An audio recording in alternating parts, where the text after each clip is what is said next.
You in the summer, when you left it was cold. Said we loved one another, guess that we were wrong. I met you in the summer, our love was out of control.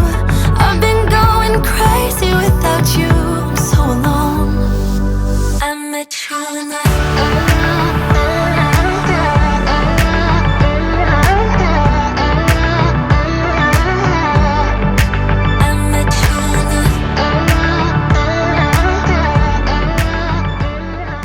Hey guys, welcome back to my channel. So today I wanted to do, I don't know why I'm laughing. So today I wanted to do a video all about traveling and traveling on a budget, trying to find cheap flights, hotels, hostels, homestays, whatever it may be. I want to help you guys out. I do travel quite often, both for work and for leisure. When Annie and I travel for work, we are fortunate enough to have everything covered. So this is more for when me and Andy travel leisurely and how we're able to find cheaper flights and accommodations on a budget. So if you guys are interested in this video, then please keep watching. Also, don't forget to subscribe if you haven't already. That would mean a lot to me. And let's get started. So the most important thing to consider before starting any trip is to think of where you want to go. My favorite method when I'm unsure where to go but I want to travel is kayak.com/explore. So what's great about this website is once you get to the site, you kind of see an overview of the world and a list of prices for each destination. And right here on the right hand side, you have travel hacker must-sees, amazing beaches, etc. And then it also lets you set your budget. So say I only wanted to spend $500 max on my flights. It will narrow down all of the destinations that have flights for $500 and below. And then right here, you get to set your home airport.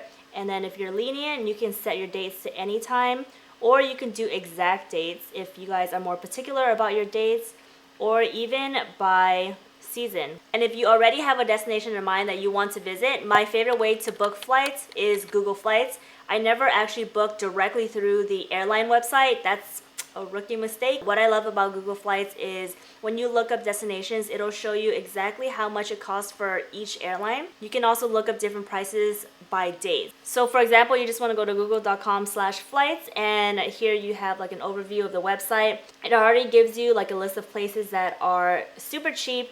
But say I want to go to Iceland, and then if you come over on this side where the dates are, it'll show you an overview of all the prices months in advance, which is perfect if you guys are a lot more lenient for traveling and don't really have a specific date in mind. I usually like to look out for the cheaper dates, so you can see around September it starts getting really cheap, around $250 even. But if you guys are not doing a round trip, for example, in September, I'm going to be in Asia the entire month of September. And instead of doing a round trip, I'm flying into Hong Kong and then out of Singapore. So this part might be a little bit confusing, but please bear with me. I just want to show you the difference between booking a one-way flight and then doing a multi-city. So for my trip in September, I am flying into Hong Kong. And you'll see down here that the cheapest flight is about $389. And then flying home, I'm coming out of Singapore, and then the cheapest flight for this one is $623, which brings us to $1,012. But it's funny because if you do multi-city and plug in the exact same dates and locations, the cheapest comes out to $773, which saves us about $239. So that is something to consider. It's kind of funny because sometimes it's cheaper to do it this way. Sometimes it's cheaper to do a one-way, and sometimes it's even cheaper to do a round trip. So you just kind of have to play around with each of these and find which way is the cheapest for your route. And that's also something to consider. If the flights are super cheap, there might be a really long layover, but for me personally, I don't really mind that because if the layover is super long, I like to make the best out of it and just go out of the airport and explore that city. When your layover is, I think, over a certain amount of hours, the airline will give you like free tours or free accommodation. So last year when my cousin and I went to Vietnam, she had a layover in South Korea and they actually gave her a free tour, so she got to go around South Korea for free. A lot of people don't like layovers, but I personally love them. If you can explore a country for free, then hey, I feel like it's a win-win, and the flights are generally a lot cheaper that way anyway. I've also used the Hopper app a few times. Good for if you want to go to a destination but it's really expensive. It'll watch the flight for you and it'll notify you when the price drops, so that can be beneficial to a lot of people. So now moving on to accommodations, so hotels, hostels, or homestays. For me personally, when I travel, I like to mix it up. I like to stay in both hostels and hotels. I love staying at hostels, and I would highly recommend it to everyone out there, especially the younger generation. I went backpacking last September in Asia for 6 weeks, and I brought a backpack with like 3 or 4 outfits in there, and that's all I brought. But we hostel hops between each country that we went to, and it was the best time of my life. Like, it changed my life. And a lot of people might be scared of the idea of just having a room with a bunch of bunk beds and sleeping with strangers, but it is so fun. You get to meet so many people from around the world, and I've actually met a lot of my friends that way, and I still keep in touch with them on my Instagram. I've even dormed with people over 30 years old, 40 years old. Like, there's no age restriction. It's so fun, and I would highly recommend that. And for a lot of my travels, and I'm talking for my trip in particular because I've been to almost all of the countries in Southeast Asia, you can find hostels for super cheap. I want to say in Vietnam we were staying at one of the best hostels, and it was only $5 a day, and sometimes breakfast is included, so that's amazing. That's something to look out for. So because I'm more of a spontaneous person, I never book my hostels in advance, although you can if you wanted to. I usually like book it at the airport or when I figure out what destination I'm gonna go to next. So I'll open up the Hostel World app and it'll say where do you want to go. So for example, I'm going to Hanoi in September. I'll put Hanoi and then it'll say what dates. I'm just gonna pick a random date. So the 19th to the 21st and how many guests. I'll just put 2 guests. And from here, it'll show you the list of prices. So you can already see how cheap it is. So the first one, I actually bookmarked it, was the one that I stayed at last year. And I see they raised the prices because last year it was only $5. So this is how it looks. It's super clean inside and it has breakfast downstairs.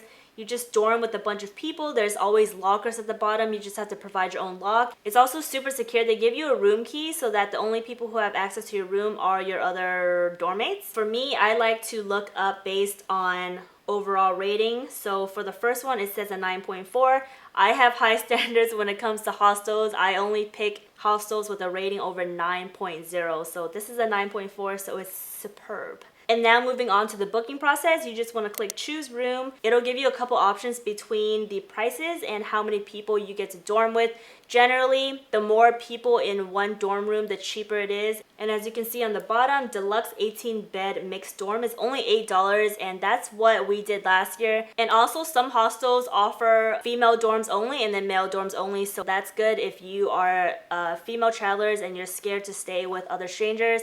We've done that in Malaysia, and that was also really nice. If you want more privacy, some hostels even offer private rooms, and that's pretty much like a hotel. So you get your own dedicated room, your own bathroom, everything, and that's usually more expensive. So if you want privacy, you're just gonna have to pay a little bit more. Another option is hotels.com, and that's something I like to use a lot of when I'm booking just hotels. Again, I'm just gonna type in Hanoi and just choosing a random date to show you guys. As you can see, compared to the hostel prices, it is more expensive, but still considered really cheap for American standards, I guess you can say, because the 3.5-star hotel is $24. So if you guys want your privacy, you just have to pay a little bit more. But if you guys are on a budget and don't mind staying with other people and want to make new friends, then I would highly suggest staying in a hostel. But then it also depends on which country you go to, because Vietnam is generally really cheap. You can find meals for $1, $2. You can get coconut juice for 50 cents. It's insane. That's why I love traveling to Asia so much, because you get so much out of your money. Another option is either staying at a homestay or an Airbnb. So what's great about homestays is not only is it super cheap, but you actually get to stay with the family. I feel like that's a good way to immerse yourself into the culture, because you get to spend time with the family if you wanted to. Sometimes they'll even take you out.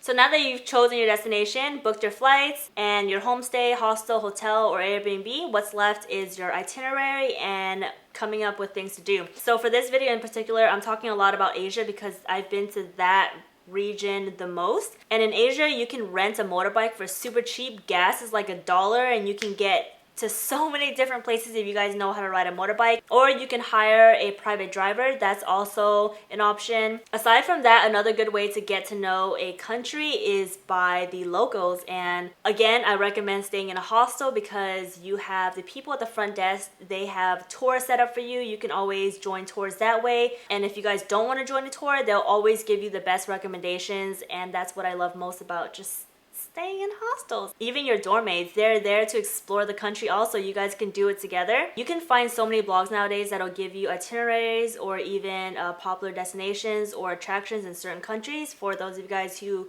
want to plan in advance. But if you guys are more go with the flow, that's, you know, you could just do it like me and just research on the way. But I think that's pretty much it. I think I covered everything. If I missed something, be sure to comment down below and I'll just answer in the comments. Thank you guys so much for watching, and I'll see you next time.